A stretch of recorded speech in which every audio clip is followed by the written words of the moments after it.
बिस्मिल्लाहिर्रहमानिर्रहीम। अस्सलाम वालेकुम। क्या हाल है आप सबके? दुआ है कि अल्लाह ताला आप सबको अपने हिफ्ज़ व अमान में रखें, आमीन।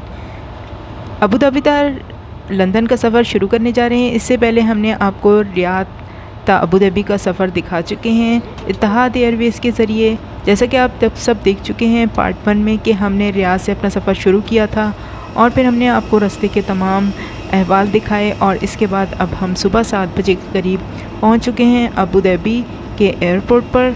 और यहाँ पर इस वक्त हम जहाज़ से निकल रहे हैं और यहाँ पर हमें टर्मिनल की बिल्डिंग तक ले जाने के लिए कोचेस के ज़रिए ट्रांसफ़र किया जाएगा। तो जिस तरह से आप देख रहे हैं इस वक्त कोचेस आ चुकी हैं, एक कोच फिल हो चुकी है और वो अब चली गई है और ये अब दूसरी कोच आई है और इसमें बाकी पैसेंजर्स सवार होंगे और इसके बाद हम जाएंगे टर्मिनल की बिल्डिंग की तरफ। सुबह के 7 बजे ही सूरज खूब आबोताब के साथ चमक रहा है। सुबह सुबह ही काफ़ी टेम्परेचर हाई हो चुका है, तो सहराए अरब है, ज़ाहिर है इस तरह का मौसम तो होता ही है। तो चलिए हमारी कोच भी आ चुकी है, तो सारे मुसाफिर अब इसमें सवार होने शुरू हो चुके हैं। हम भी अपने लिए कोई जगह देख लेते हैं। जैसे कि आपको मालूम है कि इस कोच में ज़्यादा सीट्स नहीं होती, सिर्फ बुज़ुर्गों के लिए या कुछ ख़वातीन के लिए 1-2 सीट्स होती हैं। ज़्यादातर मुसाफिरों को खड़ा ही होना पड़ता है। तो हमने भी यहाँ पर एक अपने लिए पोजीशन देख ली है और यहाँ पर सभी ख़वातीन, मर्द हज़रात, बच्चे खड़े हो चुके हैं। बच्चे अक्सर इस वक्त नींद में हैं क्योंकि रात का सफ़र था और इस वक्त सुबह सुबह का टाइम है, तो बच्चे अक्सर जब उनको जगाया गया है तो सोते जागते उठे और कोच में आ गए हैं। तो यहाँ से हमारी कोच ने टर्मिनल तक का सफ़र शुरू कर दिया है। तो रास्ते में देखते जाते हैं और आपको भी दिखाते हैं अहम चीज़ें क्या क्या हमें नज़र आती हैं। जिस तरह से कि आप देख रहे हैं यहाँ पर अभी काफ़ी तैयारे खड़े हुए नज़र आ रहे हैं। इत्तिहाद एयरवेज़ यूनाइटेड अरब एमिरेट्स की फ्लैग कैरियर है। तो जो अबू धाबी एयरपोर्ट है ये इसका बेस है। तो यहाँ पर आपको काफ़ी इत्तिहाद एयरवेज़ के तैयारे खड़े हुए नज़र आएंगे। जैसे कि आप देख रहे हैं आपके सामने इत्तिहाद एयरवेज़ के मुख्तलिफ़ तैयारे खड़े हैं। एयरबस भी है, A380 भी खड़ा हुआ है यहाँ पर और काफ़ी तैयारे इसके अलावा भी यहाँ पर हमें नज़र आ रहे हैं। और यहाँ पर इनमें से सामान लोड हो रहा है, कहीं पर अनलोड हो रहा है। जिस तरह से कि आप देख रहे हैं एयरपोर्ट भी एक पूरी दुनिया होती है जहाँ पर हर वक्त मुसाफिरों की आराम के लिए, उनको हर तरह की सहूलत पहुँचाने के लिए सब मसरूफ़ अमल होते हैं। एक पूरा निज़ाम है जिसके तहत ये एयरलाइन इंडस्ट्री चल रही है। तो हमें इन सब को अप्रिशिएट करना चाहिए कि इनकी इतनी काविश की वजह से ही तमाम लोग जो भी अपना सफ़र खैरियत से तय करते हैं उसमें इनका बहुत बड़ा हाथ होता है। तो जैसे कि आप देख रहे हैं कि हमारी कोच काफ़ी फ़ासला तय कर चुकी है। हमारा जो प्लेन था वो काफ़ी दूर खड़ा हुआ था टर्मिनल की बिल्डिंग से, इसलिए हमें तकरीबन 15 मिनट का कोच के अंदर सफ़र करना पड़ा, तब जाकर हम एयरपोर्ट की बिल्डिंग पे पहुँचे। जैसे कि आप देख रहे हैं ये अब एयरपोर्ट की बिल्डिंग आ चुकी है और इसकी तरफ जाने में भी हमें काफ़ी टाइम लगा क्योंकि वो टर्मिनल जिस तक हमने जाना था वो काफ़ी दूर था। यहाँ पे आप देख रहे हैं काफ़ी कोचेस खड़ी हुई हैं जो कि मुसाफिरों को एरोप्लेन से टर्मिनल की बिल्डिंग तक पहुँचाती हैं। ब्रिज के ज़रिए भी ट्रांसफ़र किया जाता है, लेकिन ये जो हमारा जहाज़ था इसमें प्लेन से हमें टर्मिनल की बिल्डिंग तक कोच के ज़रिए जाना पड़ा। अब अल्हम्दुलिल्लाह यहाँ पर हम टर्मिनल की बिल्डिंग में एंटर हो रहे हैं और यहाँ पर अब आ चुके हैं अंदर और अब हम जाते हैं अपना टर्मिनल, देखते हैं कि हमें कहाँ जाना है। वो मुसाफिर जिन्हें ट्रांजिट नहीं करना बल्कि उनकी डेस्टिनेशन अबू धाबी है वो बैगेज क्लेम की तरफ चले जाएंगे और वो तमाम मुसाफिर जिन्हें ट्रांजिट फ़्लाइट लेनी है वो अपने टर्मिनल की तरफ चले जाएंगे। तो यहाँ पर हमें भी क्योंकि लंदन जाना है और हमने भी ट्रांजिट फ़्लाइट करनी है तो हम वहाँ पे जाएंगे जहाँ पर हमें अपने टिकट के मुताबिक गाइड किया जाएगा। तो दुबई का एयरपोर्ट काफ़ी बड़ा है, बहुत इसके टर्मिनल्स हैं और इसमें काफ़ी ज़्यादा आपको यहाँ पे दुनिया भर के लोग आते जाते दिखाई देंगे। दुनिया भर के लोग इत्तिहाद एयरलाइन के ज़रिए सफ़र करते हैं और यहाँ पर ट्रांजिट फ़्लाइट लेते हैं। तो आपको यहाँ पर मुख्तलिफ़ नेशनलिटीज़ के लोग नज़र आएंगे। दुनिया के तमाम कोनों से यहाँ पर आए हुए लोग अक्सर आपको दिखाई देते हैं। तो यहाँ पर हम आ चुके हैं, यहाँ पर हम अपना सामान चेक करवाएंगे, साथ ही बॉडी स्कैन भी करवाएंगे। तो देखते हैं किस तरह से होता है और आपको भी गाइड करते हैं। अगर आप कभी आएँ अबू धाबी तो आपको पहले से ही इसकी मालूमात होगी। तो यहाँ जैसे कि आप देख रहे हैं कि ये ड्यूटी पे मौजूद स्टाफ सभी को कह रहा है कि ये जो ट्रेस रखी गई हैं इनके अंदर आप अपने तमाम सामान रख दें, अपना पासपोर्ट, अपना हैंड कैरी, अपने हैंड बैग्स और जो अगर आपके पॉकेट में मौजूद है कोई कीज़ वगैरह वो भी निकालें। बल्कि ख़वातीन से तो ये भी कहा जा रहा था कि ज्वेलरी उतारें, तो अक्सर ख़वातीन ने अपने ज्वेलरी उतार दी, लेकिन हम अक्सर ये कहते हैं कि हमारी ज्वेलरी क्योंकि टाइट है हम नहीं उतार सकते, हम बॉडी सर्च करवा लेते हैं, तो ये ज़्यादा ईजी रहता है, तो आप ये करवा सकते हैं। तो यहाँ पर अल्हम्दुलिल्लाह हम क्लियरेंस करा चुके हैं, सामान भी क्लियर हो गया है और बॉडी स्कैन भी हो चुका है। तो अब हम जाते हैं और देखते हैं कि टर्मिनल में किस गेट पर हमारी अगली फ़्लाइट के लिए हमें जाना होगा। तो यहाँ पर अभी हम आ रहे हैं और यहाँ पर ड्यूटी पे मौजूद ऑफिसर से हम गाइडेंस भी ले लेते हैं ताकि सही से पता चल जाए कि हमारा गेट कौन सा है और हमारा कौन सा जोन है। यहाँ हमने उनसे पूछ लिया तो उन्होंने हमें गाइड कर दिया। और यहाँ पर ये जो स्क्रीन पे आप देख रहे हैं यहाँ से हम देख भी लेते हैं, यहाँ से भी मालूमात हो जाती है। तो अभी हमने अपना टर्मिनल का गेट नंबर पता कर लिया है, तो अभी हम चलते हैं और आपको भी अपने साथ लिए चलते हैं। यहाँ पर जिस तरह से कि आप देख रहे हैं कई मुसाफिर वो भी हैं जो हमारे साथ ही अभी लैंड किए हैं जिन्होंने, और इसके अलावा दूसरे भी काफ़ी मुसाफिर नज़र आ रहे हैं। और इस वक्त यहाँ पर तकरीबन 8 बज चुके हैं और धूप काफ़ी तेज़ होती चली जा रही है। जैसे कि आप देख रहे हैं बाहर भी काफ़ी सूरज की गर्मी से लोग थोड़ा सा परेशान से भी हैं क्योंकि गर्मी बहुत ज़्यादा है। जून का महीना है तो यकीनन गर्मी तो होगी ही। तो दुबई के एयरपोर्ट के बारे में हम आपको बता दें कि दुबई का एयरपोर्ट बहुत खूबसूरत भी है और यहाँ पर आपको ड्यूटी फ्री शॉप भी बहुत ही अच्छी मिल जाती हैं। दुनिया की तमाम ही चीज़ें यहाँ पर अवेलेबल हैं, खाने पीने की चीज़ें, गिफ्ट्स आइटम, सुवेनियर्स, इलेक्ट्रॉनिक्स, बहुत सी चीज़ें आपको मिल जाती हैं। बच्चों बड़ों सभी की इंटरेस्ट की चीज़ें यहाँ पर अवेलेबल हैं। तो अगर आप कुछ शॉपिंग करना चाहें तो अबू धाबी की ड्यूटी फ्री शॉप से शॉपिंग कर सकते हैं। तो जिस तरह से कि आप देख रहे हैं कि काफ़ी हमें वॉक कर अपने गेट तक जाना पड़ा। यहाँ पर एयरपोर्ट पे बहुत दूर जाकर टर्मिनल आता है जहाँ से हमारी फ़्लाइट थी। तो सबसे पहले हमारा अहम काम यही था कि हम अपने टर्मिनल को पे देख लें कि हमारा गेट नंबर कौन सा है, तो हमें तसल्ली हो जाएगी। फिर इसके बाद सोचेंगे कि बाकी के 6 घंटे जो हमारा लेओवर है उसको किस तरह से स्पेंड किया जाए। तो यहाँ पर हम मुख्तलिफ़ लोगों से पूछते हुए अपने गेट की तरफ जा रहे हैं और जहाँ पे मुख्तलिफ़ जगह पर आपको साइन बोर्ड्स भी नज़र आ जाएंगे जिस पर लिखा हुआ है और एरोज़ के ज़रिए बताया गया है कि आपका गेट कौन सा है। तो आप वहाँ पर देखकर आराम से गाइडेंस ले सकते हैं। और इस तरह यहाँ पर आप देख रहे हैं जिस तरह से कि पैदल भी चल सकते हैं आप। इसके अलावा यहाँ पे स्लाइडिंग रेल्स भी लगाई गई हैं ताकि अगर आपको चलना मुश्किल लग रहा है या आपके हाथ में सामान ज़्यादा है तो आप इस पर सवार होकर खड़े होकर आराम से जा सकते हैं। इसके अलावा यहाँ पर आपको अपने हैंड कैरीज़ के लिए ट्रॉलीज़ भी मिल जाती हैं जिसमें आप अपना सामान रखकर आराम से चल सकते हैं। तो यहाँ पर काफ़ी ज़्यादा हमें वॉक करनी पड़ी, बहुत ज़्यादा फासला था, जिसके बाद जाकर हमें अपना गेट मिला। बहरहाल इधर उधर के नज़ारे करते हुए हम भी अपने गेट की तरफ जा रहे हैं, देखते चले जा रहे हैं। इर्द गिर्द का माहौल भी आए मुख्तलिफ़ मुसाफिरों को जो मुख्तलिफ़ मुल्कों से मुख्तलिफ़ शहरों से आए हुए हैं उनको भी देखते चले जा रहे हैं। काफ़ी अच्छा एक्सपीरियंस होता है। एयरपोर्ट एक ऐसी जगह है जहाँ पर आपको दुनिया भर के लोग नज़र आते हैं, मुख्तलिफ़ कल्चर्स, मुख्तलिफ़ ज़बान बोलने वाले, तो ये बड़ा अच्छा एक्सपीरियंस होता है। यहाँ पर हमने स्क्रीन पे चेक किया तो हमारी एयरलाइन का अभी तक कोई ज़िक्र नहीं था। हमारी फ़्लाइट क्योंकि दोपहर के 2 बजे की थी तो अभी यहाँ पर सिर्फ सुबह के 10 बजे तक की फ़्लाइट्स ही अनाउंस की जा रही थी। तो बहरहाल हमने यहाँ पे कोस्टा कॉफ़ी का भी यहाँ बहुत बड़ा रेस्टोरेंट देखा।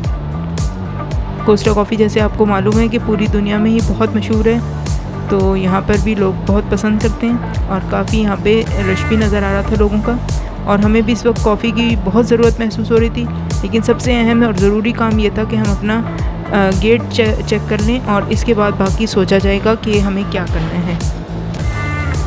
तो यहाँ पर जैसे कि आप देख रहे हैं कि अबू धाबी एयरपोर्ट पर बहुत सी खूबसूरत चीज़ें अवेलेबल हैं। यहाँ पर गोल्ड की भी शॉप है जिस पर बहुत खूबसूरत ज़ेवरात मिलते हैं। इसके अलावा यहाँ पर ये आप देख रहे हैं कि ग्लासेस, सन ग्लासेस भी बहुत ही खूबसूरत वैरायटी मिल रही है। तो अगर आपको पसंद हो और आप ड्यूटी फ्री शॉप से शॉपिंग करना चाहें तो यहाँ पर से बहुत ही अच्छी शॉपिंग की जा सकती है। और इसके अलावा यहाँ पर परफ्यूम्स की भी बहुत ही अच्छी वैरायटी है। अरेबिक ऊद भी यहाँ पर अवेलेबल है। इसके अलावा यहाँ पर आपको दुनिया के तमाम ब्रांडेड परफ्यूम्स भी मिल जाते हैं। इस तरह से कि हमने आपको बताया था कि रियाद के एयरपोर्ट पर ज़्यादा बड़ी ड्यूटी फ्री शॉप नहीं है, उसके मुकाबले में अबू धाबी, दुबई वगैरह के एयरपोर्ट पर बहुत ज़्यादा बड़ा एरिया है शॉपिंग के लिए। तो यूँ घूमते फिरते अपने गेट की तलाश करते करते हमने काफ़ी सारा बाज़ार भी डिस्कवर कर लिया। और इसके बाद हमें यहाँ पर नज़र आ रही है मुख्तलिफ़ नेशनलिटीज़ की पैसेंजर्स, जो इनको सबको अपनी अपनी इंटरेस्ट की चीज़ें एयरपोर्ट पे नज़र आ रही हैं। कोई ड्यूटी फ्री शॉप में शॉपिंग कर रहा है, कोई खाने पीने में मसरूफ़ है, कोई यूँ ही वॉक करता हुआ एक जगह से दूसरी जगह जा रहा है और डिस्कवर कर रहा है कि एयरपोर्ट पे क्या क्या कुछ अवेलेबल है और क्या क्या फैसिलिटीज़ यहाँ पर आपको मिल सकती हैं। तो उस वक्त काफ़ी लंबी वॉक हो चुकी थी और पहले भी रात का सफ़र तय किया हुआ था, तो काफ़ी ज़्यादा हमें भी अब थकावट महसूस होना शुरू हो चुकी थी। तो अब इरादा यही था कि फ़िलहाल जहाँ कहीं भी हमें अपना गेट नज़र आ जाए तो हम तसल्ली कर लें। और यहाँ पे गुज़रते गुज़रते हम मुख्तलिफ़ स्क्रीन्स पे देखते भी जाते हैं कि कहीं हमारी नेक्स्ट फ़्लाइट का अगर अनाउंसमेंट हो रही है तो वो भी कंफर्म कर लिया जाए कि डिले वगैरह तो नहीं। लेकिन अभी तक हमारी एयरलाइन का ऐलान नहीं हुआ था। तो ये देखिए यहाँ पर ये बहुत ही खूबसूरत से कैमल बैठे हुए हैं जो बहुत ही इंटरेस्टिंग लग रहे हैं। बच्चे ख़ासतौर से बहुत ही इससे देखकर पसंद कर रहे हैं। और यहाँ पर ये शॉप्स भी बच्चों के मुतालिक चीज़ों की है, इसमें टॉयज़ हैं, इसके अलावा बच्चियों के लिए ज्वेलरी और उनके हेयर एक्सेसरीज़ वगैरह भी हैं। और ये साथ ही बच्चों के लिए बनाया गया है बहुत ही खूबसूरत प्ले एरिया, ताकि बच्चे लंबे ले ओवर के दौरान बोर ना हो जाएं और पेरेंट्स को परेशान ना करें, बल्कि वो यहाँ पर एंजॉय करें और खूब मज़े करें। तो ये बहुत ही अच्छा लगा। तो ये शुरू हो चुके हैं लाउंजेस, जहाँ पर मुसाफिर बैठे अपनी अपनी एयरलाइंस के इंतज़ार कर रहे हैं। और यहाँ पर हम भी अपना गेट देखने की कोशिश कर रहे हैं जो अभी तक हमें नहीं मिला। और इत्तेफाक की बात ये कि हमारा गेट बिल्कुल एंड में जाकर था, यानी कि हमें बहुत ज़्यादा यहाँ पर वॉक करनी पड़ी, बिल्कुल एंड तक जाना पड़ा। आप ये समझ लें कि हमें तकरीबन 30 मिनट की वॉक करनी पड़ी, तब जाकर हमें हमारा गेट मिला। तो इस वक्त बाहर जिस तरह से आप देख रहे हैं खूब ज़ोरों शोर से धूप चमक रही है, गर्मी काफ़ी है, लेकिन एयरपोर्ट के अंदर बहुत ही अच्छा टेम्परेचर कंट्रोल था, बिल्कुल पता नहीं चल रहा था अंदर, तो बल्कि थोड़ी सी ठंड महसूस हो रही थी। तो यहाँ पे अल्हम्दुलिल्लाह हमने अपना गेट आखिरकार ढूंढ ही लिया और हमें पता चल गया कि हमारा गेट कहाँ है और किस जगह पे है। और इसके करीब ही हमें यहाँ पर ये बड़ी अच्छी कॉफ़ी शॉप और स्नैक शॉप भी मिल गई थी। लेकिन इस वक्त हालत ये हो रही थी कि बिल्कुल खाने पीने का भी दिल नहीं चाह रहा था। दिल यही था कि किसी जगह पर लेट जाएँ, आराम कर लें और कमर सीधी कर लें, क्योंकि आगे की फ़्लाइट भी बहुत लंबी है, तो आराम करना ज़रूरी है। तो हमने जब एक मरतबा अपना गेट देख लिया, अपना लाउंज देख लिया, तो हमें तसल्ली हो गई। तो फिर हमने मस्जिद की तलाश की। वैसे भी हुक्म भी यही है मुसाफिरों के लिए कि जब आप सफ़र पे निकलें तो आप उस सफ़र के दौरान इबादत भी करें, दुआएं भी करें, इसकी बड़ी फजीलत भी है। तो मस्जिद होगी तो वहाँ पे थोड़ी देर रेस्ट भी हो जाएगा और इसके बाद वहाँ पर कुछ नवाफिल भी अदा कर सकते हैं, कुरान पाक की तिलावत की जा सकती है, दुआएं की जा सकती हैं। तो ये सोचकर हमने मस्जिद के लिए देखना शुरू किया कि मस्जिद कहाँ है। अबू धाबी की मस्जिद हमें मालूम है कि बहुत ही अच्छी होती हैं, बहुत ही पुरसुकून होती हैं, क्योंकि उन्होंने इस एरिया से जहाँ पे मुसाफिर होते हैं उससे हट के बनाई हैं। वो अंडरग्राउंड हैं, बेसमेंट में हैं, तो वहाँ पर मुसाफिरों की तादाद भी कम होती है और सिर्फ वहाँ पे वही लोग आते हैं जिन्होंने इबादत करनी होती है, वज़ू वगैरह करना होता है। साथ ही वॉशरूम्स भी बनाए गए हैं। तो हमने भी यही सोचा कि हम फ़िलहाल वहीं पे जाते हैं, थोड़ी देर रेस्ट करेंगे, थोड़ा सा आँख लग जाएगी तो फ्रेश हो जाएंगे और इसके बाद नेक्स्ट सफ़र के लिए भी ताज़ा दम हो जाएंगे। तो इस वक्त हम जा रहे हैं वॉशरूम्स और मस्जिद की तलाश में।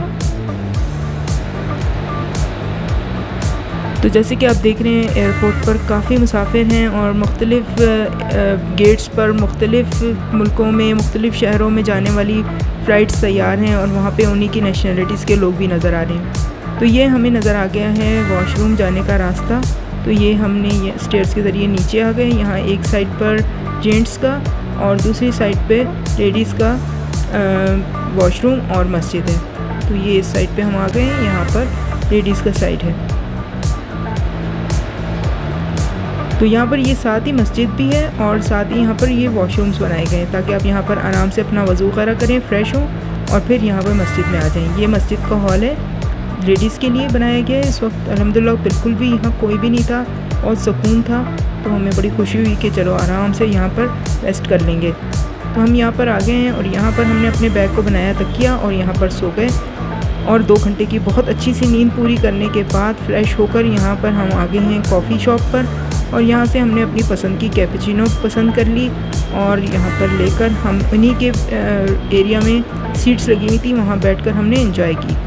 तो हम आपको ये बताते चलें कि हमने मस्जिद में स्टे के दौरान हमने बहुत ही अच्छा टाइम गुजारा, और ये 6 घंटे किस तरह गुजरे पता भी नहीं चला। 2 घंटे हम सोकर उठे तो हमने देखा कि हमारी मस्जिद में काफ़ी सारे लोग आ चुके हैं, और बहुत ही खुशी हुई ये देखकर कि वो सब हमारे हमवतन और हमारे हमज़ुबान लोग थे। एक अजनबी मुल्क में जहाँ आप अपने प्यारों को, अपने हमवतनों को देखते हैं तो दिल को खुशी होती है। और ये तमाम मुसाफिर वो थे जो इत्तेहाद एयरवेज़ के ज़रिए जिद्दा जा रहे थे, और ये हाजी थे। तो उनसे मिलकर बहुत ही दिली खुशी हुई। उनसे हमने बहुत ही अच्छी बातें भी की, उनसे अपने लिए दुआ का भी कहा, दरख्वास्त की कि वो अपनी दुआओं में हमें भी याद रखें। तो अल्लाह का शुक्र है बहुत ही अच्छा वक्त गुजर गया। तो यहाँ पर हम आए हैं अपने गेट पर, हमारी फ़्लाइट की बोर्डिंग का टाइम शुरू होने वाला है। यहाँ ऑफिसर से हमने पता कर लिया तो उन्होंने बताया कि आप आ सकते हैं और बोर्डिंग का टाइम स्टार्ट होने वाला है। तो यहाँ पे हमने अपना पासपोर्ट और बोर्डिंग पास चेक करवा लिया, और अब हम वेटिंग लाउंज में बैठे अपने प्लेन को देख रहे हैं जो कि सामने लग चुका है। और अभी कुछ ही देर में यहाँ पर अनाउंसमेंट होगी और फिर इसके बाद हम अपने प्लेन की तरफ जाएंगे। लंदन जाने वाली फ़्लाइट है, तो यहाँ पर बैठे हुए लोगों को देखकर एकदम से हमें कुछ अजनबियत का सा एहसास हुआ, क्योंकि ये तमाम लोग यूरोपियन थे और ज़्यादातर बहुत ही कम थे जो हमारी तरफ पाकिस्तानी थे। तो एकदम से आपको इस लाउंज में आते ही गैरियत का सा एहसास होना शुरू हो जाता है, क्योंकि आपके ओरिजिन के लोग यहाँ पर नहीं हैं। तो बहरहाल सफ़र है, सफ़र में आपको हर तरह के लोग मिलते हैं, हर तरह के लोगों से पाला पड़ता है। तो आगे देखते हैं कि सफ़र में किस तरह से गुज़रता है टाइम और कैसी रहती है हमारी फ़्लाइट। तो यहाँ पर हमारी फ़्लाइट लगी हुई है और हम देख रहे हैं कि ब्रिज भी लगा हुआ है। तो हमने अल्लाह का शुक्र अदा किया कि कोच के ज़रिए हमें शिफ्ट नहीं होना, बल्कि हम यहाँ पर आराम से ब्रिज के ज़रिए जाएंगे। तो ये भी एक अच्छा साइन था कि सफ़र आराम से गुजरेगा। तो हमने इस पर अल्लाह का शुक्र अदा किया और इधर उधर बैठे हुए मुसाफिरों को देखा, सभी अपने अपने मोबाइल्स में बिज़ी थे। ज़्यादातर बच्चों के साथ जो थे वो बच्चों के साथ बिज़ी थे, और इसके अलावा यहाँ पर कुछ लोग बाहर देखकर एंजॉय कर रहे थे। तो इस तरह हमने यहाँ पर बैठकर अपना तकरीबन आधा घंटा गुजारा, और इतनी देर में यहाँ पर फ़्लाइट के लिए अनाउंसमेंट हो गई। तो अब यहाँ पर सब लोगों ने क्यू बना ली है और सब बारी बारी अपने बोर्डिंग पासेस चेक करवाएंगे, और इसके बाद हम अपने प्लेन की तरफ जाएंगे। और फिर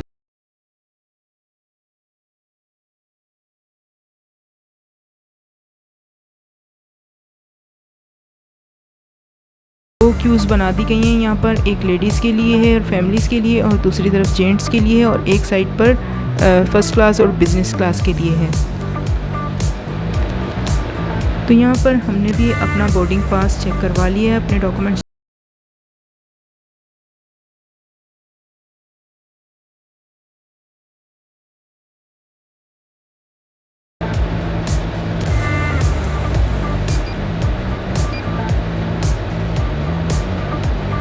तो यहाँ पे हमने अपना पासपोर्ट वगैरह स्कैन करा लिया है, चेक करवा लिया है, और अब हम यहाँ से एंटर होते हैं अपने प्लेन के लिए।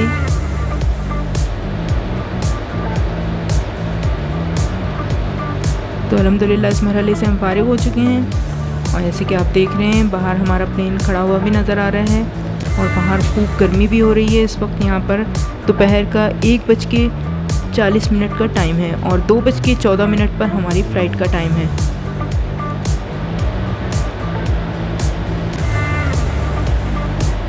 तो चलिए अब हम एंटर होते हैं अपने प्लेन के अंदर, और आपको दिखाते हैं अंदर से प्लेन किस तरह का है, सीट्स किस तरह की हैं, पैसेंजर्स कितने हैं।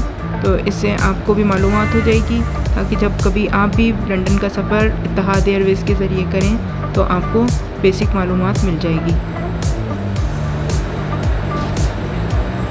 तो यहाँ हम एंटर हो रहे हैं प्लेन के अंदर, और यहाँ पर एयर होस्टेस ने हमें गाइड कर दिया हमारी सीट की जानिब।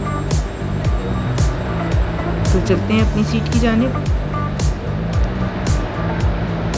तो जिस तरह से कि आप देख रहे हैं इस वक्त सब मुसाफिर अपनी अपनी सीट्स की तलाश में हैं, हम भी अपनी सीट तलाश करते हुए जा रहे हैं और देखते हैं कि हमारी सीट कौन सी है। हमने रिक्वेस्ट की थी कि हमें विंडो सीट मिल जाए, लेकिन उन्होंने कहा था कि विंडो सीट आपके लिए अवेलेबल नहीं है। तो अभी हम देखते हैं कि हमारी सीट कहाँ है।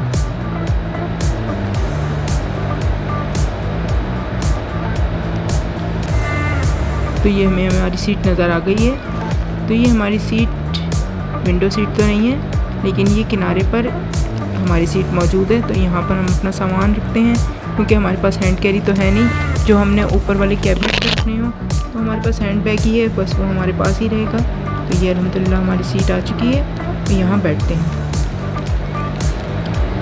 ये देखिए जनाब, ये है हमारी सीट। ये सामने आपको नज़र आ रहा है हमारा नंबर 37C।